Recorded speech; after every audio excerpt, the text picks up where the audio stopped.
di ba, ang nabasa po natin kanina yung scripture reading natin. Ang kwento po na iyon ay tungkol po sa mayaman at kay Lazarus. Ayan, kung narinig niyo na po itong kwentong to, yung mayaman nga daw po, di ba, ito ay ito nga daw po ay hindi pinangalanan. Sinabi lang sa Bible na mayaman.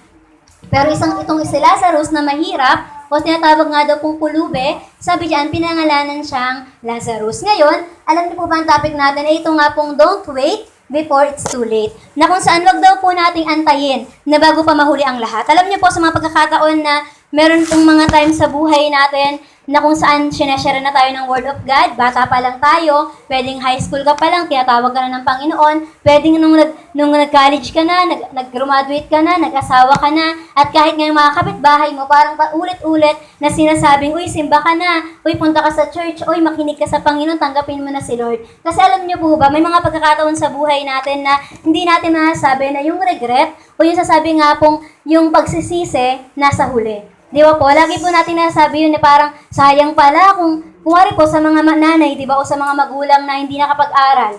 May narinig po akong gano'n na sabi na sana pala nung kabataan ko nakinig ako, sana pala nag-aral ako kasi paglaki ko pala, ang hirap palang maghanap ng trabaho. Di ba po? Ang hirap pala na parang elementary ka lang, high school ka lang kasi parang sinisino po tayo, di ba? Tapos minsan iniisip natin nung mga panahong dapat pala nung bata ako nakinig ako sa magulang ko, sana pala yung mga payo nila pinakinggan ko kasi ngayon, di ba, medyo naisip mo na tama pala sila. Kaya ibig sabihin po nito, bago po mahuli ang lahat, bago po mangyari ang lahat ng bagay, di ba, sasabihin ko na po sa inyo na wag na po tayo maghintay bago pa mahuli ang lahat. Alam niyo po, hindi po pwede kasi nating sabihin na marami tayong oras. Kasi ang totoo po, time is running. Naiintindihan, gumagalaw ang oras eh. Ang totoo, hindi mo pwedeng sabihin na pag may time na, saka na lang ako maglilingkod sa Panginoon. Pero ang totoo, may time po talaga. The question is, are you ready? The question is, ready na po ba ang puso natin? Kasi minsan daw, kung may mga tao, alam niyo po bakit ayaw nilang lumapit sa Diyos? Kasi yung mga kasalanan nila, hindi nila hindi nila maiwan. Kung wari po, kasi ang saya-sayang kumanta sa mundo. Ang saya-sayang mag-inuman, ang saya-sayang magsugal, kaya hindi sila makalapit sa Panginoon. Pero ang katotohanan, yung mga isinasaya po, kinakasaya po natin, ito rin po ang sisira sa mga buhay natin. Di ba? Minsan ang saya, pero ang totoo, pag dumating ang panahon makikita mo, sayang pala. Ito po ang parable ng rich man and Lazarus. Sabi nga po dyan, may mga kasabihan na sa komentary na pwedeng ito ay totoong kwento, na kwento ni Jesus, si Jesus pong nagkwento. May mga nagsabi naman po na ito ay isang parabola lang. Pero ang isang bagay na katotohanan, ito po ay katotohanan sa atin. Kaya po naisulat sa Bible para meron po tayong pattern. May makita tayong bagay. Sabi nga po dyan, ang rich man, it stand for a class people. Ito po yung mga taong mga mayayaman, medyo may kaya sa buhay, medyo nagsasabing nakaangat-angat nga daw po sa buhay. At sabi diyan, sila din po ang mga taong, yung iba naman sa mayayaman na yun, mga tinatawag na greedy. Di ba po, hindi na po tayo lalayo eh. Sa bansa pa lang natin ngayon, sikat na sikat po, di ba? Yung issue ngayon, patungkol sa flood control. Kaya pa nakita mo yung Facebook, di ba? Makikita mo din, naku, punta na lang ako, maging engineer na lang ako sa flood control ang aking course, di ba? Kasi, agaran yung yaman. Di ba? Nakita po natin na napakarami ngayon, napaka-greeding tao, di ba? Na meron pa ko nakita ng note nila, grabe 2.7 million a day pala ang nakukurakot, di ba po? Sa isang taon, meron siyang 1 bilyon. Di ba grabe po grabe po talaga ang kaanuhan ng mga tao kung wala po silang Panginoon. Kaya ibig sabihin, ito pong mga mayaman, hindi lang kasi minsan mayaman eh. Minsan po kahit yung mga simpleng tao lang, yung mga simpleng dagdag sa mga pamasahe, di ba po? Minsan ang babayaran mo lang talaga sa pamasahe, 12 lang. Pag nagbayad ka sa driver ng 15, di na ibabalik, di ba? Minsan inisip natin, 3 lang naman yun, mababa. Kumpara naman sa 2.7 a day na ninanakaw ng nasa gobyerno. Pero maliit o malaki, parehas po yan nag-represent ng greediness. Next po si Lazarus. Si Lazarus, sabi po dito, para siyang poor on this earth, but honorable. Ito po yung mga tao na kung saan mahirap mang tingnan sa mundo, pero honorable. Pero hindi lang to yung talagang mahirap pa. Ang sabi po dito, meron pong poor in the spirit. Ibig sabihin, ang poor in the spirit, hindi walang spirit. Kundi sabi doon, humble, meek. Naiintindihan po, sila po yan. Kaya sinasabi nga po diyan na ito daw si Lazarus na sa kwento pulubi, parang unknown, hindi kilala, pero sabi diyan, pero may takot sa Diyos. Naiintindihan po? At sabi nga po diyan, ito na po si Abraham, o yung tinatawag nating si Amang Abraham. Kaya totoo na si Abraham po nasa heaven, di ba? Kaya ang totoo, sabi niya po kanina, di ba? Sabi nung mayaman, sabi niya naman po kay Lazarus, isawsaw niya po sa yung dulo ng daliri niya dun sa tubig, kasi ilagay sa dila ko kasi napakainit dito. At ano pong nag-represent ng napakainit na yon? Ayun po hindi ang Pilipinas. Di ba po? Kundi ang impyerno. Na kung saan, alam natin sa kwento na yan, merong sinasabi sa buhay po natin ngayon. Kaya po magsimulan na po natin. Kaya sabi nga, ang number 1, now is the time to live for Christ. Ngayon na po ang panahon para mabuhay ka na para kay Jesus. Alam mo kaya ka nandito, alam mo kahit mag-Facebook ka, mag-YouTube ka, kahit saan ka pumunta, maririnig mo talaga ito eh. Lalo na po nung COVID, di ba? Rinig natin na malapit nang dumating ang Panginoon, kailangan na natin siyang tanggapin. At alam nyo, hanggang ngayon, ayun pa rin po ang mensahe. Na hanggang ngayon, kailangan po nating mabuhay para kay Kristo. Kasi alam nyo, kung hindi po tayo mabuhay para kay Kristo, madadaya lang tayo ng mundo. Di-discourage lang tayo na grabe, hindi pala flood yung lulubog sa Pilipinas, kundi corruption talaga. Yung parang isipin mo, nakakahiya. Top 10 yung bansa natin sa mga corrupt na mga tao, di ba? Bakit nga po ba ganun? Kasi ang totoo, hindi tayo mahirap. Mahirap po tayo sa pananampalataya sa Diyos. Hindi tayo naniniwalang may Diyos. That's why ang mga bahay, ang gugulo ng pamilya, hindi mo maintindihan, may mga tao, hindi mo maintindihan anong pinuputok ng mga butsi nila, anong mga pinoproblema po nila. Di ba kasi may mga rinig ka, reklamo ng reklamo, ganito ng ganito, pero ang katotohanan, wala po palang Jesus. Naintindihan? Kaya po ngayon, sabi dito, kailangan mo nang mabuhay para kay Jesus. Hindi po boring ang magsimba, hindi boring ang makilala si Lord. Naintindihan? Ang katotohanan, pag nakilala mo kasi si Lord, magiging mas maayos ang buhay mo. Alam niyo po ang salitang boring, itinatak yan ng demonyo. Ay, yung mga simba-simba, pag nag-invite sa diyan, di ba? Pwedeng sabihin ng kaibigan niya, yoko dyan, mga banal-banal yan. Hindi po banal ang mga nandito. Ang mga nandito, mga tao, ipinatawad po ng Diyos. Mga umaasa sa Diyos kasi nagtitiwala po sa Panginoon. Kaya nga po sa susunod diyan, meron po diyang sinasabi na there is an urgency to this story. Accept or reject Christ on earth. Dalawa lang daw po ang gagawin natin ha. Dalawa lang ang decision. Araw-araw may decision, hindi no choice ha. Uy, bakit ka na painom? Ay, no choice kasi pinilit ako. Hindi no choice. Pwede mo talagang sabihin, hindi. May salitang yes at may salitang no. At alam niyo po, sa mundo natin, may dalawa ka lang pipiliin. Pipiliin mo ang Panginoon o i-reject mo siya. At sabi nga, pag pinili mo ang Diyos, di ba, alam natin na ito po ay sinasabing ang Diyos ang pag-asa mo, si Lord ang bahala sa'yo, pero pag nireject mo ang Diyos, sinasabi mo lang wala nang hawak ang Panginoon sa'yo. Kaya nga po kapag may pagkakataon na kapag ang tao na disgrasya, wag pong ang Diyos ang sisihin. Kasi di ba, ang Diyos ba pinayagan mo ba siyang mabuhay sa buhay mo? Minsan di ba sasabi natin, ano ba naman yan Diyos? Bakit mo naman po pinabayaan ang buhay ko? Unang tanong ni Lord sa atin, ako ba, tinanggap mo ba ako bago ka magsabi sa akin ng ganyan? Di ba po minsan mga ganun tayo, si Lord, parang lagi pong si Lord. Pero ito po ang una natin dapat tandaan, na dapat tanggapin muna natin ang Panginoon bago ka magsabi ng mga bagay-bagay. Kaya po kami kapag kumwari, may nagkakasakit kami, o kaya may mga times sa parang nanghihina, Lord, pagalingin po kami for your sake. Sa Lord, tinanggap po kita, kaya sabi mo po, by your stripes, I am healed. Kaya gagaling po ako ngayon. Pero kung ikaw ang tao na wala ka namang Diyos, sasabihin mo, Lord, pagalingin mo ako, anong sinasabi natin? Di ba po, ang Diyos, kaya niya po tayong pagalingin. Pero sabi nga po, di ba, kailan siya kikilos sa buhay mo? When the time na sinabi mo na, Lord, ikaw na po ang bahala sa buhay ko. At tandaan niyo po, talagang paulit-ulit po ito na sinasabi na yung katulad ng sinabi ni Father Abraham, di ba? Nasabi niya, it's too late. Huli na ang lahat. Hindi ako pwedeng, sabi ko, man, papuntahin niyo na lang po ako. Diyan yung mga gusto ko po diyang pumunta. Pero nung sabi ni Father ni Abraham, merong nakaharang na kung saan yung mga taga-impyerno, diyan lang kayo. Yung mga taga-langit, hindi pwedeng bumaba at sabi hindi rin pwedeng doon. Naintindihan po? Kaya sinasabi dito, wag na daw po nating sabihin na kung saan dapat ganito na lang, dapat ganyan. Kaya nga po to sum up this, merong sinasabi diyan na ito nga daw po ang mga ihid natin o dapat daw nating pagtuunan na, go to the Lord and live for Him. Sabi, pumunta ka sa Diyos at mamuhay ka para sa Kanya. Pag sinabing mamuhay po para sa Diyos, hindi sinabi doon na huwag ka nang maging masaya, huwag ka nang mabuhay ng matagal, di ba? Kundi pag nabuhay ka, sabi nga po, di ba, meron daw pong pumunta daw kalibingan, yung isang God's general. Tapos sabi sa kanya, pinakita ng Diyos sa kanya yung libingan. Sabi nung mga nung God's general na yun, sabi niya, Lord, ang dami po palang nabuhay sa mundo, no? Tapos napakatagal ng buhay. Sabi ni Lord sa kanya, hindi talaga sila nabuhay.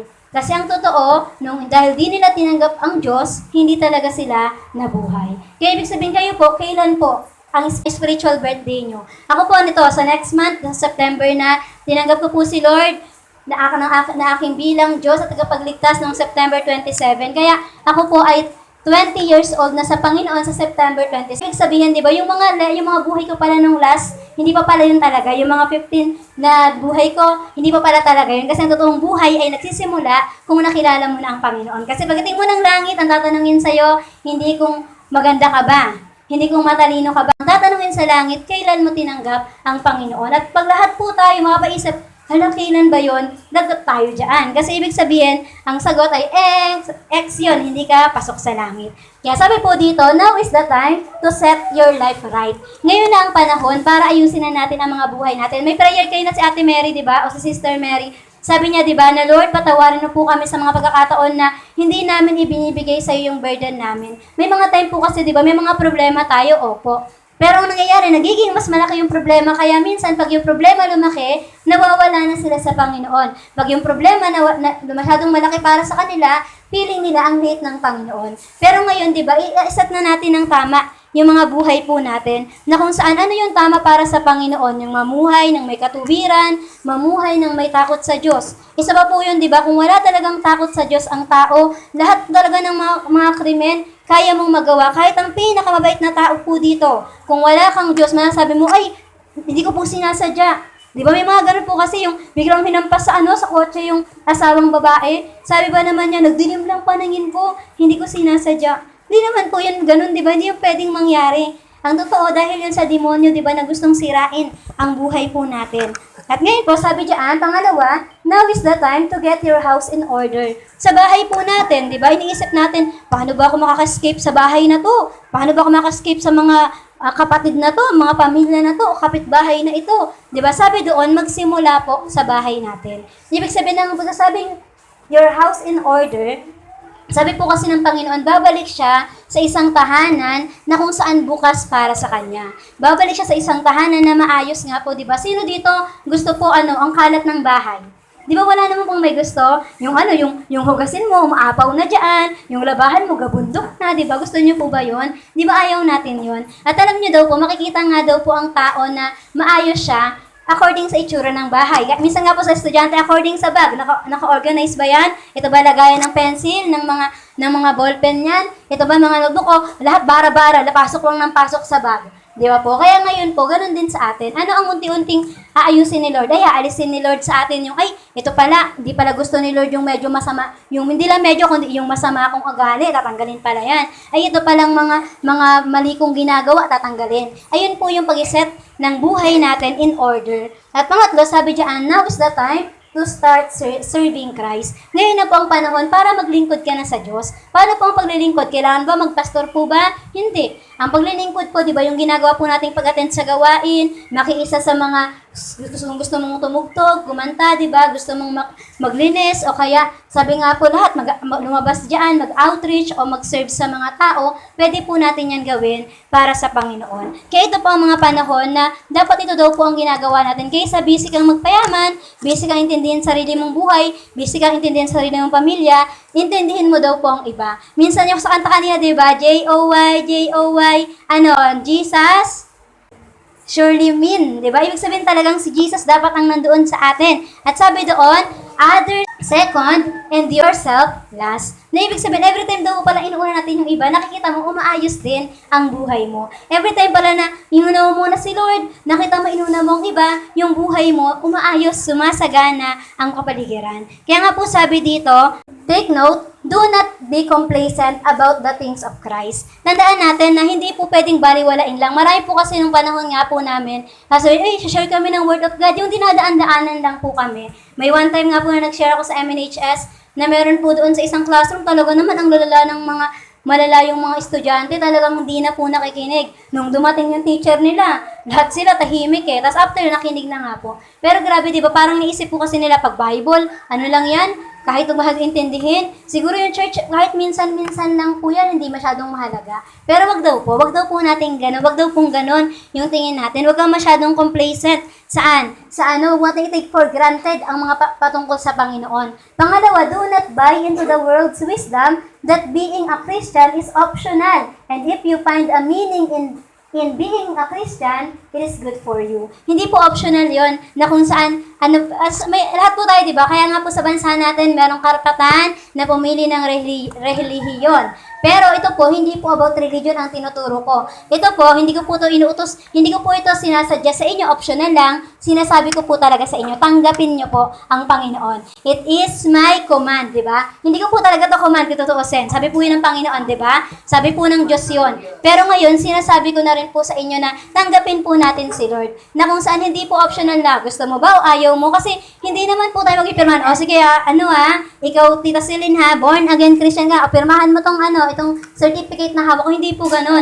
Ang titingnan po kung ikaw ba tinanggap mo na si Jesus. Kaya hindi po additional ang pagiging born again Christian. Na yung mga additional lang yan sa buhay ko, hindi po ganun. Hindi yan optional. And sabi diyan, at hindi pag nakita mong, ay, okay maging Christian sige, magiging Christian ako. Pag hindi okay, so aalis ka? Ganun po ba? Di ba hindi po pwedeng ganun. Sabi nga po, di ba, ang Kristiyano po umuhay, hindi po namin ipapangako sa inyo na laging masaya. Masaya talaga ito kasi may Jesus, pero ang buhay araw-araw dahil nasa mundo ka, hindi talaga masaya. Hindi mo naman kasi kasama ang mga Kristiyano palagi, di ba? Sa pamilya mo ba, lahat ba kayo Kristiyano? Napakasayang buhay at saka bagay po nun. Pero hindi yan ang katotohanan kasi may mga kapitbahay ka po rin po, classmate, kaibigan na minsan hindi po talaga Kristiyano at minsan hindi ka pa paniniwalaan sa mga sinasabi mo. Pero tandaan niyo po na sino man ang nandyan, tandaan niyo po palagi dapat you have a peace in your heart na kung saan si Jesus nasa atin po. At sabi diyan, but others may have different path for wholeness. May iba, di ba? Kung ano-ano po ang tinatahak na buhay.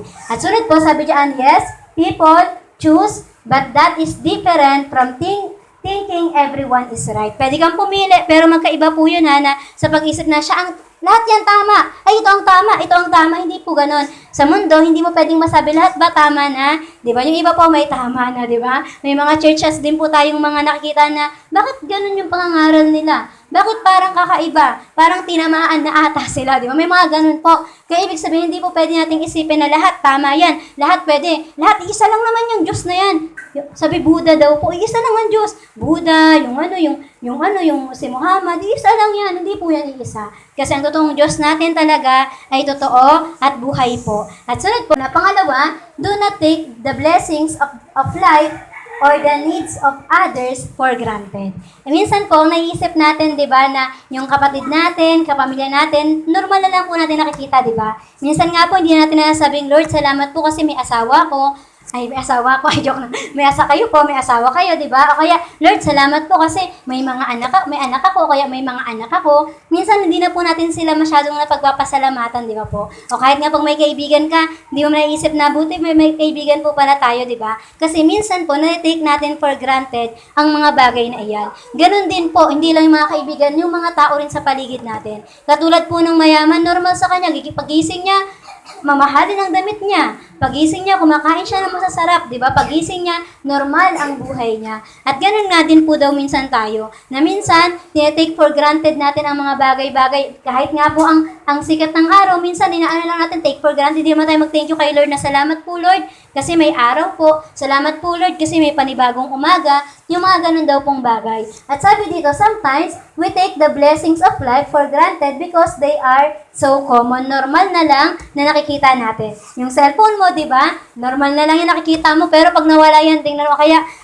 nasira, di ba? Parang isip mo, ay, ano nangyari sa cellphone ko? Kaya nga daw po kahit yung mga cellphone natin, yung mga gamit natin, ipakonsecrate natin yun kay Lord. Yung mga gamit natin, talagang ibigay natin, lahat ba ng binili po natin, tinaitsan ba natin yon? In-offer ba natin kay Lord? Kasi kung in-offer mo kay Lord yan, iingatan yan ng Panginoon. Pero minsan, we take it for granted. Sabi nga po, the more often we see the things around us, even the beautiful and wonderful things, the more they become invisible to us. Lahat yung nasa paligid natin, ang ganda pala ng sunken, ang ganda pala ng mga halaman, ng mga puno, di ba po? Pero nagiging normal sa atin. Ang mas nakikita natin, yung pagiging irritable natin, yung mga mali sa buhay natin. At sabi po dyan, yung mga flowers, the beauty of this world, the flowers, the trees, and the birds, and the clouds, even those kahit nga daw po ang ating mga mahal sa buhay. Because we see things so often, we see them less and less. Ayun, naman, sometimes, we take people around us and God for granted because we imagine we deserve it. We are superior and great. Ano daw ang madalas na nangyayari sa atin? Sasabi, deserve ko naman talaga yan. Ayan yung buhay ko ngayon. Talagang binigay yan sa akin ni Lord kasi deserve ko to. Talagang gusto ni Lord to para sa akin. Minsan may mga ganun po tayo, di ba? Na hindi ka man lang makapagsabi kay Lord na, Lord, thank you po. Thank you po, Lord, ha, kasi ganyan, ganito. Di ba po? At sabi nga po dito na minsan kasi tayo mga tao, gusto natin superior at saka ano nga daw po, nagiging greed na tayo. Gusto natin manglamang, gusto natin sa atin ang lahat, gusto natin tayo ang pinaka nasa center po ng lahat ng bahay. Yung pamilya mo, di ba? Kailan po yan mamahalin ng totoo? Kailan nyo po i-cherish ang pamilya nyo? Kailan nyo po sasabihan ng magagandang salita ang pamilya nyo? Pagpatay na po ba sila? Diba minsan pag funeral service marinig mo sa mga kapamilya, ang bait-bait po talaga niyang kapatid kong yan. Hindi po talaga yan ganyan. Pero naaway niya yun dati. Dati wala siyang paki doon, di ba? Ganon din sa magulang. Ay, yung pong nanay ko ngayon, napakabait po talaga niyan. Pero nakita natin kung paano sagot-sagutin ng mga anak. O kahit nga daw po kung sino-sino. Pero nung nabubuhay, hindi po natin mapahalagahan. Nung namatay, saka iyak-iyak po tayo, di ba? Kaya ibig sabihin, wag mong hayaan na mahuli ang lahat. Kaya mo palang magsalita ng magandang salita. Bakit mo puro mura ang sinasabi mo dyan? Bakit puro curse ang sinasabi mo dyan? Kaya mo palang magsabi ng magaganda pong salita. Di ba? Kaya habang nabubuhay, sabihan po natin sila ng mga bagay na kung saan ikakabuhay po nila. Sabi nga po sa ng Bible, ang dalawa daw po ang pwedeng magawa ng dila na yan. Pwedeng i-encourage ang tao, pwedeng i-discourage. Di ba po, pwedeng sa sinabi mo palang maling bagay, na-discourage yung taong yun, kaya hindi na po siya nagpatuloy. Pero nung in-encourage mo siya, nagpatuloy po, di ba? Kaya napakahalaga na kung saan i-appreciate po natin yung mga bagay-bagay. At sabi nga, huwag nating antayin na mawala ang lahat. Di ba na magsisi tayo na, Lord, sana pala pinahalagahan ko yung kayamanan na binigay mo. Sana po pala itong blessing na binigay mo sa akin, pinahalagahan ko po. Kasi nasa huli talaga ang pagsisisi. At sunod po, letter C, regrets come when we look back and becomes aware of the people and blessings we took for granted. Kaya ang nangyari, rich man, tinake for granted niya lang si Lazarus. Sabi po sa kwento kayo, di ba, sabi nasa sa scripture reading, lagi daw pong nasa pintuan ng bahay niya si Lazarus, yung mahirap, di ba po, bahay ng mayaman. Pero hindi niya man lang maabutan, ang dami-dami niyang pagkain. Ano ba naman yung abutan niya? Ay, ito, pagkain, di ba? Wala po siyang ganung ginawa. Kaya nangyari, now they are gone. Sabi niya, regrets are a killer. Alam niyo po na ang nangyari, nagkaroon na lang po siya ng regret, di ba? Nagsisi na lang siya sa huli. Nung nakita niya nang parehas silang namatay, dito po natin makikita sa kwento na ang tao talaga, parehas siya namamatay. Di ba po? Pwedeng, kahit nga daw ang Kristiyano, sige, kahit saan na lang ihagis yan dyan, di ba? Pero, meron pong katotohanan. Yung kaluluwa po nila, hindi parehas ang pupuntahan. Dinala ng mga anghel si Lazarus sa langit. Di ba po? Pero ang mayaman, anong ginawa? Inilibing lang. Walang binanggit na dinala sa langit o dinala sa impyerno kasi walang anghel na magdadala sa impyerno sa kanila. Kusa silang lulubog doon, kuha silang makakarating doon kasi iyon ang pinili po nila. Kaya sabi diyan, the rich man in his eternity of suffering is a man of regrets. Alam niyo po, sabi nga sa kanya, di ba? Bakit daw, sabi niya amang Abraham, nagpakasasa ka dyan sa lupa. Naging masaya ka dyan sa lupa. Kaya ngayon naman, itong si Lazarus na naghirap sa lupa, inaaliw dito sa langit. Di ba, pagtingin nyo kay Lazarus, wala nang sugat si Lazarus. Maayos na si Lazarus doon sa langit. Kasi ganun po talaga. Kaya alam nyo po yung mga paghihirap natin ngayon, isa lang po yung implication na sa lupa lang maghihirap ang tao, lalo na ang mga Kristiyano. Kasi alam nyo, pagdating ng langit, tayo po i-comfort ni Lord, at tayo po ay mayaman doon. May mga mansion tayo sa langit po. At sabi nga po dito, one of the amazing things about Lazarus, sabi diyan, we think na si rich man sana, i-help niya sana si Lazarus. Pero ang nangyari, hindi niya po yun ginawa, di ba? Kaya nga po sabi dito, may we learn to not take people or blessing for granted, but enter into the lives of people. Lahat po ng tao nakikita natin, wag po nating i-take for granted ang mga ito. Sabi nga, one of the great ironies is that when you seek to bless others, when you look to help people overcome their need, you will be immeasurably blessed. Kung nakita natin yon, talagang sa pag-share po natin sa kanila, di ba? Tayo po yung napagpapala. Di ba? Napansin niyo po yon, naranasan niyo na yun, yung kayo po yung tumulong kayo, pero mas masaya po kayo 'di ba? Kasi yung tulungan, syempre, masaya sana sila, 'di ba? Pero sabi nga, pero mas nagiging masaya nga po kayo. At sunod po sa letter D, ask the Lord daily to open your eyes to the blessings. Tayo daw po, sinasabi dito na lagi kang magtanong kay Lord, Lord, sino po tutulungan ko ngayon? Lord, sino po yung mga nangangailangan? At sabi diyan, little things, the people at your front door that need to be blessed. Tandaan niyo po na may mga tao sa paligid natin. Di ba? Tinuro nga rin po sa amin na yung minsan yung mga pulubi nga daw po, hindi natin alam kung malay yung mga anghel po pala sila, angels in disguise daw po sila. Kaya nga po may mga tao, di ba, yung mga iba namin kasi may mga, pag may nakitang pulubi talaga, magbibigay ng pagkain, magsishare po sa kanila.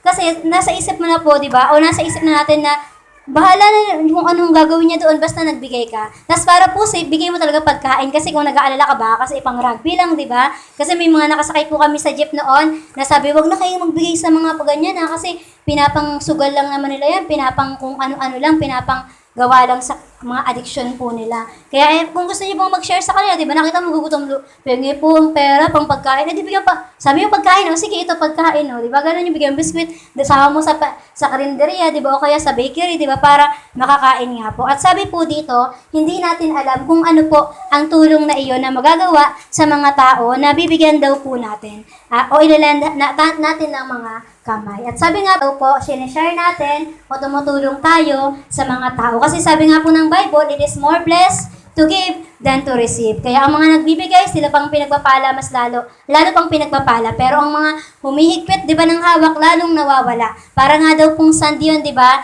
Yung sand, kapag daw po inopen natin yung mga kamay natin, ang dami lang yan, di ba po? Ganun sa pagbibigay mo, the more nagbibigay, di nauubusan, kasi ang source mo si Lord. Pero the more na tinago mo na, tatago ko muna to. The more makikita mo yung sand, nawawala pa unti-unti sa kamay mo. Ganun din ang pera, di ba? Kaya nga po yung mga joke nila, yung pera daw, bakit agila nakalagay doon? Ang bilis tuloy lumipad ng 1,000, di ba? Pero kahit agila ang nakalagay dyan, anumang lumilipad na mabilis yan. Pero kung nagbibigay ka talaga, di ba, nakikita mo mas lalong dumadami. Di ba? Ayan po ang prinsipyo ng langit. Kaya po ayan talaga, you will be immeasurably blessed. Meron po dito mga listahan, tinake notes po yan. Ito daw po ang mga minsan, tinitake for granted natin. Sabi niyan, do you make your own decision? Ikaw lang ba ang gumagawa ng sarili mong desisyon? There are 29.8 million people living as a slaves today, including forced laborers, forced prostitutes, child soldiers, and child brides in, sabi diyan, forced marriages, sabi pa dito, yung religious freedom din. Na tayo ang laya po nating makapagdesisyon, pero sila pinupersa. Meron nga po akong nakitang isang religion, di ba po? Kaya talagang ang church, hindi po ito religion. Si Jesus po ang nabubuhay dito. Wala po akong paproklamang religion dito, ha? At ang totoo po, may nakita akong ganun, na pinaforce po nila na, ikaw member kita ha, magbenta ka ng mga ballpen. Kaya po pala sabi ko, ba't sa mall ang dami-dami nagbibenta ng ballpen? Sabi, sign pen, kulay green na may apple, tapos magkano isa, 20, 50, mga gano'n, napakamahal. Yun pala, ang secret pala nun, pag di sila nakakota, hindi sila pwedeng bumalik dun sa lugar kung saan sila sumasamba sa Diyos nila, di ba po? Na parang grabe naman, pinupersa. Dito po wala kayong marinig na gano'n. Wala po ako sa inyo, kahit chinat, di ba? Pengen naman po 1,000. Kasi pastoran nyo naman po ako. Di, wala pong gano'n. Kahit isa, baka, mayroon diyang magsabi. Pero naisip ko po kasi na grabe, di ba po, yung pinipilit yung mga bagay-bagay. Meron pa mga bata pa lang, dahil di nagkatrabaho ang magulang, napilitan na lang mga lakad ang mga bata. Di ba po? Pero ngayon, ikaw nakakapag-decide ka ba? Nakakapag-aral ka ba? Nabubuhay ka ba? You are blessed. Sunod pa, pangalawa, do you own shoes? May sarili ka bang sapatos? Kahit isa lang po yan. Meron ba? Kasi sabi dito, about 300 million children around the world don't own a pair of shoes. Minsan di tayo thankful, di ba? May mga tao kung nagsasabi, bumukas ng cabinet, 50 yung pair ng shoes na doon, ay wala na akong masuot. Nahiya naman po tayo, di ba? Kasi ito nga daw po kahit isa, walang masuot. Talaga naman, 300 million, di ba po? Kaya nga po meron si Mother Teresa, di ba? Na isa pong ang tawag doon, program, na nagbibigay po sila ng mga sapatos sa mga kabataan, sa mga tao po, di ba? Na parang para may masuot. Sa school din, ganun, di ba? Mapalad din po tayo, di ba? Kasi, bakit di ka pa mag-aaral? School supplies mo nga, binibigay na, di ba? Kulang na lang, itulak ka na lang na may pamunta ka ng school. Di ba? Minsan, ganun, at saka ang school po, per barangay, hindi ka naman pupunta ng Alabang, ng Pasig, para ano, di ba, aral, lalakarin mo lang, kung di ko wala ka mabasahin, pwede ka pong maglakad, di ba? Parang inisip ko, ang dami-dami na, may allowance, meron ng ganito, ba't di pa nag-aaral yung mga estudyante? Ba't hindi pa nagaganto? Ba't may ganyan pa po? Minsan, di lang daw po kasi nagiging thankful ang mga tao. Naiintindihan? Kaya nga po, di ba, kahit yung mga notebook, wala ka notebook, o nagbigay na si Mayor, o wala ka allowance, o ito, may allowance ka. Di man lagi-lagi, pero at least ang mahalaga, meron po. Di ba? Kaya maging thankful daw po. So, sabi dyan, do you drink clean water? Malinis ba ang niinom niyo po ngayon? Di ba, sino ba naman pong gusto sa atin? Ayaw uminom ng malinis sa tubig, di ba? Sino gusto dyan sa kanal kumuha, uminom? Gusto niyo po ba yon? Pero di ba, sabi po dyan, about 1.1 billion people in the world don't have access. Walang tubig. Na kung saan talaga naman, meron pang mga naghuhukay sa balon po. Lalo na po sa Africa, grabe. Nung unang panahon po taga doon, grabe naman talagang kahit tubig, tagtuyot po sila. At sunod po, sabi dito, did your mother survive when you were born? And obviously, sa mga anak na nandito, di ba, kaya kasama mo ang nanay mo, nag-survive sila. Kasi meron po, nung mga ipapanganak pa lang nila yung anak nila, approximately 800 women die every day. Kaya meron po akong isang narinig na kwento, taga dito rin po siya, di ba? Nung pinanganak daw po siya, namatay ang kanyang nanay. Di ba? Na parang tayo, we are blessed na, ay may nanay ako, nakita ko siya hanggang paglaki ko, na parang nakasama ko po siya. At kung hindi naman, di ba? Kung hindi mo man nakasama, ang mahalaga, di ba? Ngayon, di ba? Inaayos mo naman ang buhay mo. Did you live past age 5? Ngayon, sino dito ang 5 years old pataas? Siyempre, lahat tayo dito, di ba? Meron bang si Dia pinakabata o si Kayden? Si Kayden ata. Siya lang ang pinakabata dito. Pero hindi pa siya 5. Pero sabi, lahat po tayo dito, dapat mag-thank you tayo kay Lord kasi tayo ay umabot sa edad na to hanggang ngayon. Sabi nga, some to 21,000 children die every day around the world. Di ba? Na hindi na umabot ng 5 years old. So, no, do you ever eat 3 meals a day? Kumakain po ba tayong 3 times a day? Ayan, opo, di ba? Amen. At sabi diyan, pero sabi niyan, estimated 1/3 of the world's people overfed. Grabe no, talaga namang kain ng kain, pero 1/3 din po underfed. Ay, yung konti yung kinakain, pero 1/3 na yung gutom na, wala na. Hindi na talaga nakakain po. Di ba na kung saan napakadami pong ganyan, pero tayo kung nakakain po tayo, we are blessed. At sunod po, sabi dito, do you enjoy reliable electricity? May mga electricity po ba tayo sa mga tahanan? May kuryente po ba? Diba? Yung nakwento ko po sa inyo, diba, na kung saan isang oras lang na nawala ng kuryente, pinagmumura na ang Diyos, di ba po? Isang oras lang na nawala ng kuryente. Ano ba naman tong buhay na to? Buryong-buryo sa buhay niya po. Isang oras lang po yun. What more pa po sa iba? Dati po sa probinsya, di ba? Sa time po nila Moses, wala namang sinabi doon na at binuksan ni Moses ang light bulb. Kasi kay Thomas Edison pa po yan, di ba? Wala pa. Hindi pa yung nabubuhay. Wala pa si Thomas Edison nun, di ba? At nainitan si Noah, kaya binuksan ng electric fan. Di ba, wala pong mga ganon. Kaya tayo must be thankful, di ba? Ang totoo, nandyan na ang lahat, pero puro pa tayo reklamo. At sunod, sabi po dito, do you have a roof over your head? May bubong po ba sa bahay ninyo? O nilipad na? Praise God kasi may bubong. Di ba, kahit nga po, maliit lang bahay namin. Pero may bubong yan, di ba? Safe talaga yan. At sabi diyan, 100 million homeless people in the world. Ang dami-dami. Pag tumingin nga lang po tayo dito sa Muntinlupa Kaya pa nakakita ka diyan, di ba, parang naisip mo na, Lord, nawa po magkaroon sila ng bahay, may makakuha sa kanila ng yung mga home for the aged, yung mga tahanan para sa mga pulube, at kahit sa mga bata po. At sabi dito, do you have a flushable toilet? Ay, ang yaman nito. Ako po wala, di ba? Pero sabi dito, kung meron kayo, edi you are blessed, di ba? Kasi sa atin, dibuhos lang. Pero nabubuhos naman yun. Wala lang pang-click. Di ba? Ang mahalaga, meron pa din. Kasi yung iba, wala pong toilet. Sinushoot lang po yung ihis, sa butas, ganun lang po. Meron po kayo nakitang ganun sa probinsya, di ba? Yung mga ganun daw po. At sabi dito, can you read? Nakakabasa ka ba? Pero sabi nga po, napakaraming tao ngayon, hindi daw po sila makabasa, ni makasulat man lang ng mga pangalan nila. At do you have healthcare? Healthcare. Meron kayong PhilHealth? Meron ba kayong kung ano-ano? Meron tayong care of Jesus. Ako po, meron akong care of Jesus. At sabi dito, 1 billion people in the world have no access. Meron nga, di ba, may mga pagkakataon yung care card pala natin sa Muntinlupa, di ba? May ganyan po ba kayo? Na ibig sabihin, access din po natin yan para ma-zero yung balance natin dyan sa Osmond, di ba? Di ba po, sabi nga din ni Pangulong Marcos, di ba, na talagang lahat may mga magkakaroon ng doktor, magkakaroon ng ganito, ganyan. At kung ano man po, tayo, di ba, hindi naman po tayo after sa mga ganyan eh. After pa rin po tayo sa blessing na binibigay ng Panginoon. Kaya wag daw po natin i-take for granted. At next po, sabi nga ng Psalms 103, verse 2, basahin nga po natin ng malakas. 1, 2, 3, go! Bless the Lord, O my soul, and forget none of His benefits. So sa lahat ng ito, di ba, papurihan po natin ang Panginoon. Kung meron po kayo ng mga kaninang sinabi ko, di ba, i-bless natin ang Panginoon at kalimutan po natin, sabi ito, and forget none of His benefits. Na minsan, ang kailangan lang po pala natin sa mga problema natin, kailangan mo lang pala magpuri sa Panginoon. Pero kinakanta mo, itataas ang ngalan mo. Pero nisip mo, Lord, ganyan. Di ba yun ang mga problema ka? Kaya ngayon, papurihan mo ang Diyos. Kasi after mong papurihan ang Diyos, lahat ng mga problema sa buhay mo, hindi yan mawawala.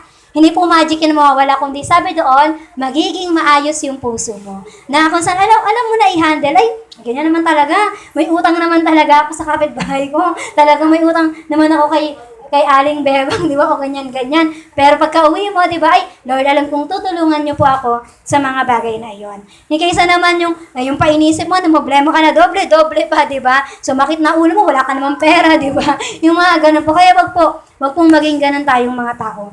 At sabi po dito, ang kasalanan ng rich man is to think he deserve his wealth. Minsan po tayo, dahil nga po iniisip natin na deserve naman namin yan na matanggap namin yan. Kuwari sa mga nagkatrabaho, di ba, narinig niyo po yung pag-payday, deserve ko to, di ba? Deserve Starbucks to sa unang araw, pangatlong araw, tapos nagkaroon na ng petsa de peligro, di ba? Wala nang pangkain, di ba po? Balik daw po sa Lucky Me, balik sa mga kung ano-ano.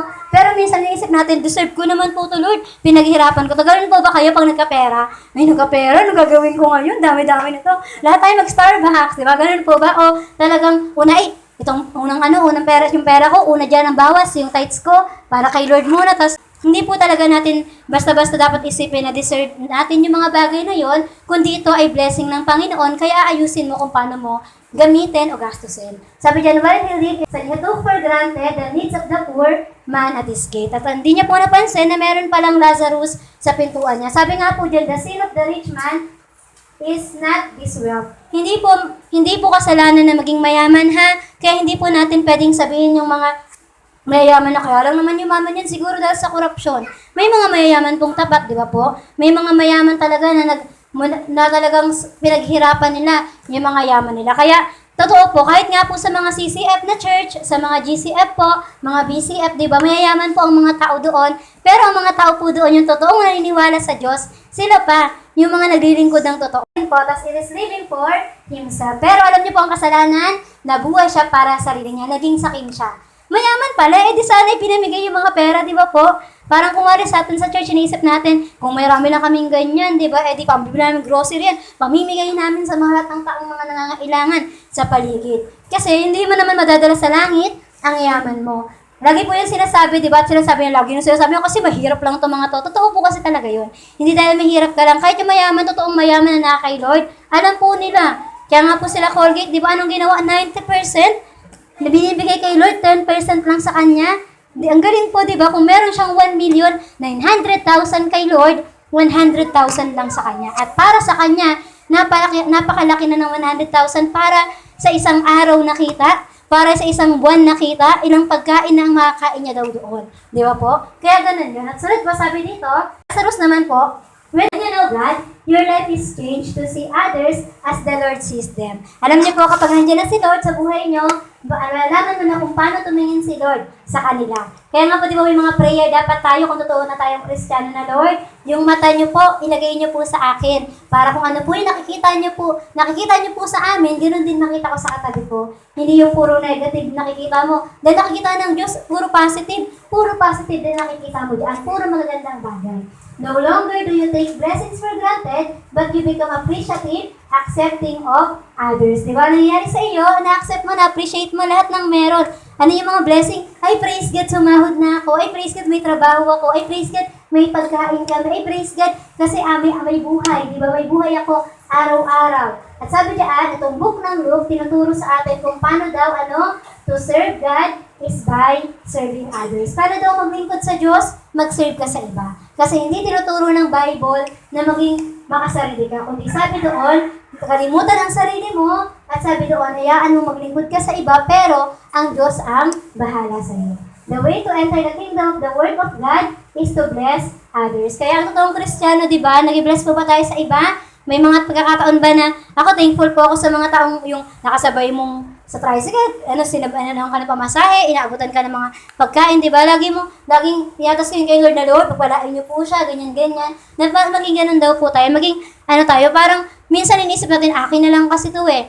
Pero the more palang ibinibigay mo yon, di ba po, talagang na may bless ka pa po. Okay, wag po natin take for granted. At next po, sabi dito, number 3, you have everything you need right now to make a commitment for Christ. Alam niyo po, nasa atin na po ang lahat. Kung totoosin, hindi mo, pwede mong sabihin, hindi po, kasi wala naman po akong milyong-milyong pera eh. Pero imposible wala ka pang pera ngayon, meron, di ba po? At sinasabi dito na lahat na po ng pwede nating, sabi nga po, lahat ng pwede mong malaman para sa Diyos, ibinigay na ng Diyos. Bakit? Kahit nga po mag-Facebook ka, hindi mo kilala ang Panginoon, makikita mo nag-share ng Word of God. Mag-YouTube ka, may mga ganun din po. Pumunta ka dyan sa bayan, meron dyan, lagi po tuwing hapon may sumisigaw dyan, natanggapin po natin ang Panginoon.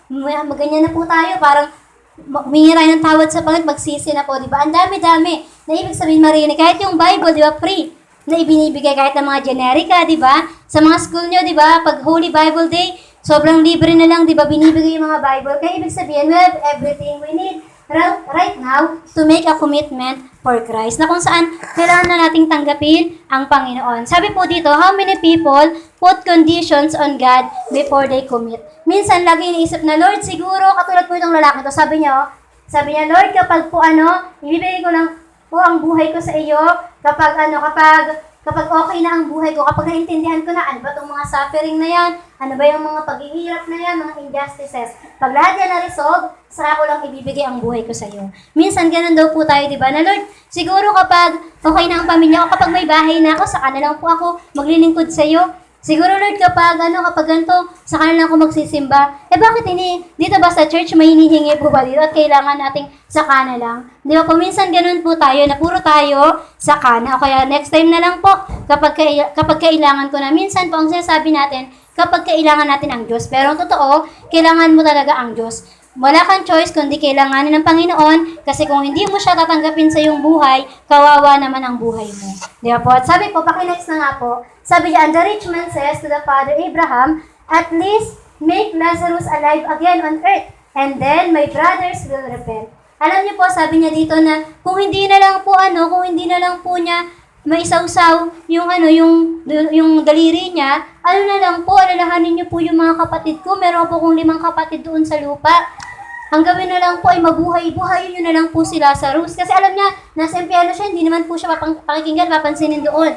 Di ba po? Pero nang sabi po ni Father Abraham, sabi niya, lahat ng kailangan ng mga kapatid mo ay nandoon na. Nandoon ang aklat ni Moses, andito po ang Bible. Kung hindi nila paniniwalaan ang Bible, sabi ni Father Abraham, hindi rin sila maniniwala. Kahit sa patay, na mabuhay ulit. Kasi ang dami po ngayon, di ba, sa YouTube, ang dami nag-testify na namatay po ako, nakarating po akong impyerno. Totoo po yun, kaya wag po kayong pumunta doon. Pero sa pagtingin sa labas, ang dami pa rin pong hindi naniniwala sa Diyos. Di ba po? Kasi hindi po gano'n, napakarami na po na pwede nating sabihin, ang dami na, nangungulit na sa'yo. Talagang ang Diyos, talagang hinahabol ka na niya ng pag-ibig niya, hinahabol ka na ng mensahe niya, natanggapin mo na ako, maniwala ka sa akin. Pero ikaw, talagang pinipikit mo pa rin yung mata mo at nakatakip pa rin ang tenga, di ba po? At sinabi nga po dyan, di ba, na yun nga po, yung pinento ko na po sa inyo yan, na kahit ang buhay daw, ay patay daw po, na muling nabuhay, ay hindi niya po paniniwalaan. Kaya nga po, di ba, kahit sa church, di ba, minsan, sinasabi ng mga tao, ang church, ano naman yan? Ano lang yan, religion lang po yan. Pero ang katotohanan, it is our relationship with the Lord nga po. At sunod nga po, pakinext nga po, we live in a world where people don't know their Bibles. Diba? Bakit di po nila alam ang Bible? Kasi hindi po nila binabasa. At sabi nga po dito, so that is part of our mission, to share the Word of God with those who will listen and receive. Yan sa amin. Malinaw na malinaw sabi na ituro mo ang gospel sa mga tao. At alam niyo po, may mga dalawa lang ang magiging decision ng tao. They can reject or accept yung tinuturo po namin. Diba po? At sabi dito, minsan, hindi daw po nila alam. Pero sa panahon kasi natin ngayon, hindi mo pwedeng sabihin na mangmangka eh. Hindi mo pwedeng sabihin na hindi ko alam yung Bible, hindi ko narinig yan, imposible. Diba? Napaka-imposible niyo po, parang may isip mo, pag sinabi ng Panginoon, bakit tatanggapin kita ang langit? Hindi mo naman ako tinanggap. Di ba pwede mong sabihin, Lord, hindi po kasi ako na-share ng Bible. Di ba? Hindi po yung totoo kasi napakarami na po. Napakaraming nag-share, ang dami-dami nag-testify, ang daming gumagawa na parang kahit tayo mga Kristiyano, di ba? We keep. Kaya nga po dito sa church, pag tumagal-tagal po talaga tayo, lahat maging kaisa po natin ang bawat isa. Lahat po tayo, lalabas talaga tayo dyan. I-share natin ang love ng Panginoon at ang katotohanan. Hindi lang love, kundi ang justice at mercy ng Diyos sa buhay natin. Nga po, kaya sabi nito, si Lazarus daw po, di ba? Sinasabi diyan na para siyang mensahe nitong Matthew 25:35-40. Sabi po diyan, sabi ng Diyos sa mga disciple niya, nang ako ay nagutom, ako ay pinakain nyo. Nang ako ay nauhaw, ako ay pinainom nyo. Nang ako ay parang stranger o hindi nyo kilala, ako ay pinapasok ninyo sa inyong tahanan. Nang ako ay nangangailangan ng damit, ako ay dinamitan nyo. Nang ako ay nasa prison, sabi niya, you came to visit me. Dinalaw mo ako nung ako ay nasa kulungan. At sabi diyan, ano daw po ang ginagawa? Sabi nila ng mga disciple, Lord, hindi ka naman po naging ganyan. Alam niyo po kung anong sabi ni Jesus? Kung ginawa mo yun sa mga tao sa paligid mo, parang ginagawa mo na yun sa akin. Di ba? Parang may sarisip na, bakit ko naman bibigyan ng ganito tong kapitbahay ko? Bakit ko naman bibigyan tong kaibigan ko ng ganyan? Di ba? Kaya ka nabibigyan kasi parang ginagawa mo na yun para sa Panginoon. Hindi ka humihingi ng kapalit, kundi kasi nakita mo kung si Lord nandito, bibigay ito ng Panginoon. Kung si Lord nandyan, tutulong din siya. Kung si Lord nandyan, mamahalin niya rin itong mga to. Di ba? Kahit nga po yung sinabi, yung mga taong nagsabi, Hosana, purihin ang Diyos. Sila rin ang mga taong nagsabi, ipako siya sa krus. Pero at the same time, sa kanila pa rin tumingin ng Diyos habang nagpapako siya sa krus. Na tumitingin siya ng may pag-ibig kasi the same time, yung same na mga tao na yon, the same na mahal pa rin ng Diyos at pagmamahal pa rin ng Diyos ang nangingibabaw ng ginagawa natin. Kaya sabi niya, the king will reply, truly I'll tell you, whatever you did for one of the least of these brothers and sisters of mine, you did it for me. Kaya kayo po ba, hindi po kayo nahihiya ba o nahihirapan na tulungan po sila? That means, ginagawa po yun para sa kapatid mo. Sunod po, pakinext na nga po natin, you already had the words of Moses and the prophets, Father Abraham said. Na lahat po tayo, may word of God na tayo, narinig natin yan, at meron din po tayo mga Lazarus sa mga pintuan natin. Baka may mga, lagi po kayo nakikita ang mga tao sa paligid na, pag nakikita mo, yung parang tinatouch yung puso mo, yung parang, Lord, wala naman ako mabigay po dito, pero lagi mo talaga siyang nakikita. Pero minsan, di ba, minsan mga ganun po ako nakikita ko sa daan, minsan pag wala talaga akong pera, o kaya pag ano, minsan pag ano, meron akong nakita dito, talagang inaabot ko, kasi naisip ko nga na, lagi kung nakikita yung mga tao, that means, you will need to show kindness to them. At sabi diyan, na kung saan nakita nga po si Jesus sa buhay natin. You would have seriousness and figured out what was the most important. Ano po ang pinaka-importante sa lahat? You have something to offer. Ang totoo, meron po tayong kaya i-offer. Kaya mo magtumulong. Di ba kung wala kang pera, samahan mo siya, di ba po? Magagawa siya ng ganito, samahan mo. O kung may pera, kaabutan mo, di ba po? Kung ano po ang mga something na kaya mong ibigay, just give. At sabi nga po, pakinagsa nga po, many people will be rich for Christ through the kindness of those that love the Lord. They will be rich for Christ by knowing somebody cares. Na ang tinuturo po talaga dito sa atin, di ba? Bago po mahuli ang lahat, huwag po tayo maging katulad ng rich man na kakaisip sa sarili niya, nalimutan niya pala ang sabi sa Bible. Kanta lang po sa Katoliko, walang sino man ang nabubuhay para sa sarili lang. Narinig ko lang po yun ng Kristiyano na ako kasi hindi naman po ako nag-isimba. Di ba po? Pero alam niyo po, nabasa ko siya sa Romans. Hindi, sabi doon, walang sino man ang nabubuhay para sa sarili niya lang. Walang sino man ang namamatay para sa sarili niya lamang. Na ibig sabihin pala, you are living in this world kasi meron kang purpose. You are living in this world kasi meron kang mission. Ay, para sa akin lang. Para sa pamilya namin, hindi po pala. Para tumulong sa iba at patuloy, di ba, na alalahanin ang iba. At sunod po dito, pakinext nga po kung meron pa sa conclusion, sabi niya, now is the time to give your life to the Lord. Ito na po ang oras para ibigay ang buhay kay Jesus. Alam niyo po, sayang kasi kung sino pa yung mga Kristiyano, sila po ang lagi nakakarinig dito. Kasi minsan ang mga tao ayaw po nilang pakinggan. Pero kung katotohanan, si Lord lagi pong kumakatok sa pintuan niya. Sabi dito, don't wait till it's too late. Now is the time to live for Christ. Do not take the blessing of life or the needs of others for granted. You have everything you need right now to make a decision. Lahat ng mga pwede mong gamitin na, di ba? Lahat ng mga pwede mong magawa, meron ka na eh. Ano na gagawin mo? Accept. Mahirap po ba ang word na accept? Hindi po. Mahirap po ba ang maniwala? Hindi po. Kaya nga may mga tao na istam kasi naniniwala, di ba? Ano ba po kayo yung maniwala kay Jesus? Na kung saan walang hinihinging kapalit, kundi tanggapin mo lang siya at mahalin, enough na yun para sa Panginoon. Ano po? Kaya sabi po dito, meron po diyang sabi, ito po yung call to action natin. Ano ang dapat natin gawin kung narinig po natin to? Una, apply the word. Ano ang mga tinuturo ng Bible? Gawin. Sabi, wag lang tayo maging hearers ng Word of God. Sabi po sa Bible, kundi maging doers. At sunod, set priorities. Ano po dapat ang mga ginagawa mo ngayon na dapat meron ka ng mga siniset na mga priorities nga po. Ibig sabihin, unahin mo ang Diyos. Hindi yung set priorities ng trabaho, ng pamilya. Opo, mahalaga po sila. Mahalaga ang mga ilan. Hindi ko naman sinabing kalimutan niyo po. Pero mas mahalaga ang unahin mong Panginoon. Ito ang tamang settings. Si Lord, pamilya, at ang mga tao sa paligid mo. Okay? Yan po lahat ang gagawin mo ha. At sunod po, evaluate regularly. Araw-araw mo isipin, ano ang ginagawa ko araw-araw? Nakakatulong ba to para sa Panginoon? May something ba akong natututunan dito or wala? Kaya alam niya, sabi po dito, alam niyo po, wala naman po sa yaman o hirap ang paglapit sa Diyos. Hindi po porket mahirap ka, mabilis lumapit sa Diyos. Kasi may mga mahihirap din po, hindi naman dinalapit sa Diyos. Diba? Kaya parang iniisip nga po nila, mahirap na kami, wala na kami oras, magkatrabaho pa kami. Pero hindi nila alam, mas mahirap na wala ang Diyos. Sabi po dito, hindi rin naman po sinabi na mahirap makapasok ang mayaman sa Panginoon. Kasi nga po, kahit yung mga mayayaman, meron pong naniniwala talaga. At sabi diyan, nasaan daw po ang ating dapat ituon? Nasa puso at pagpapakumbaba natin. Kasi sabi po dito, sa mga mayayaman, pwedeng masyado na silang mayaman, kaya di nila kailangan ng Diyos. Kasi nasa kanila na ang lahat na kailangan nila. Sa mahihirap naman, sobrang hirap, nalilimutan na ang Diyos at walang time kasi busy kakahanap ng pangkain nila araw-araw dahil sa kulangan na meron sila. Pero ito po ang good news. Kung gusto mo talagang tanggapin si Jesus, wala yan sa estado ng buhay mo. Nasa puso mo yan. Sabi po dito, kasi po, may mga mayayaman na tanggap si Lord at ang lilingkod pa po sa Panginoon. Kahit nasa kanila na ang lahat.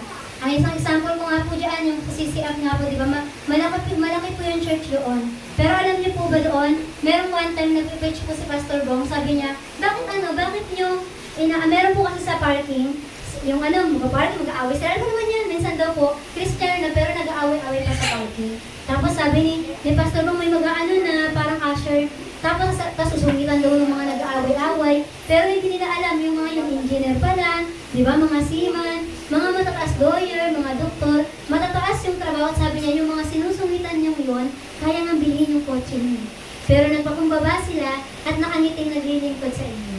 Kaya ayun po, di ba, masasabi mo na kahit mayayaman, di ba, nagpapakumbaba, what more pang ikaw mahirap, di ba? What more pang ikaw tao na kung saan piling mo, wala ka namang meron, kundi sana ang Diyos na lang, pero hindi mo pa tinanggap. Kaya nga po minsan isipin natin yung mga ganong bagay. Nasa trabaho po nila, mayayaman po sila, boss sila, pero naglilingkod sila sa Diyos. Diba? Kasi ganun ang nabili nila, ganun ang nakita nila, ganun paglingkuran ng Diyos, wala sa yaman, wala sa estado ng buhay, hindi nila kailangan tawagin silang boss. Ang kailangan nila, tawagin nila si Lord na boss po nila, ang Master at Savior po nila. Nga po dito, di ba? Meron din tayong mga inahabol nga po sa isip natin. Minsan ito nga daw pong chart na to, nakita niyo na po ba yan? Na minsan nga daw po ang story ng buhay natin sa mga bata, o ito ha, sa mga bata, sa mga kabataan, meron kayong maraming oras, tama? Kaya nga dami niyong pang Facebook eh. Sabi niyan, marami ba kayong pera? Naka-X? Kasi wala pa kayo niyan for now. Pero sabi niyan, pero marami kayong energy. Sunod, sa mga adult naman, young adult, ibig sabihin mga professional, mga nagtatrabaho na po. Wala kayong time masyado kasi nasa yung oras niyo sa trabaho. Pero meron kayong pera at meron kayong energy. Agree po ba kayo? May pera naman kayo? Ayan. At sunod po, sa mga lolo at lola na, o mga matatanda na, meron silang oras kasi nakatambay na lang sila eh. Nag-resign na eh. Meron silang money kasi naipon nila nung kabataan nila, nung panahong young professional pa lang sila. Pero wala na silang lakas. Kaya ibig sabihin, pinapatunayan lang po nito na sabi diyan, talagang sa mga buhay natin, estado ng buhay natin, o sa mga level ng life daw po natin, may mga lacking, may mga wala. Walang pera, walang oras, walang energy. At madalas, ito po ang mga reason natin. Pero minsan, bata ka pa lang, wala pa rin oras. Di ba? Wala pa rin energy. Kasi hindi maibigay para sa Panginoon.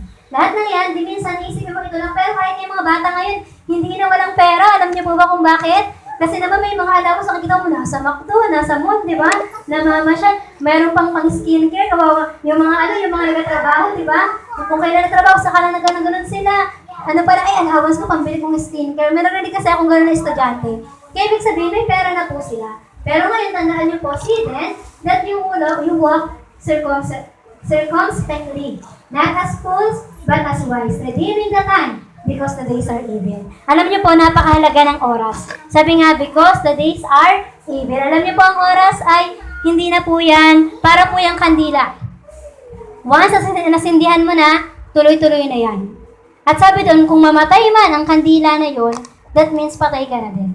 Pero habang buhay ang kandila na, inuubos ka po nun. That means ganun po ang buhay.